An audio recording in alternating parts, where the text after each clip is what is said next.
সারাদিন এত খাটাখাটনির পর তোমার আর বেশি কিছু রান্না করতে ভালো লাগে না, তাই তো? তুমি না বললেও আমি বুঝি। আর সেই জন্যই শুকনো কড়াইতে বেশ কয়েকটা রসুন আর কাঁচা লঙ্কা এইভাবে শুকনো করে ভেজে তুলে রাখবে।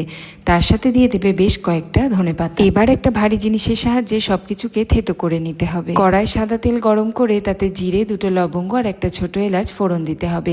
তারপরে পেঁয়াজ কুচি দিয়ে 5 মিনিট ভাজার পরেই ধুয়ে রাখা চিকেন এবং তার সাথে 1 চামচ নুন দিয়ে ভাজা ভাজা করে নিতে হবে 10 মিনিটের মতো। এবার থেতো করে রাখা রসুন আর কাঁচা লঙ্কার মিশ্রণটা এর মধ্যে দিয়ে দিতে হবে। যেহেতু থেতো করে বানানো হয় তাই এই মিশ্রণটির নাম থেচা। খানিকক্ষণ নাড়াচাড়া করার পরেই 2 চামচ টক দই দিয়ে সবকিছু ভালোভাবে মিশিয়ে নিতে হবে।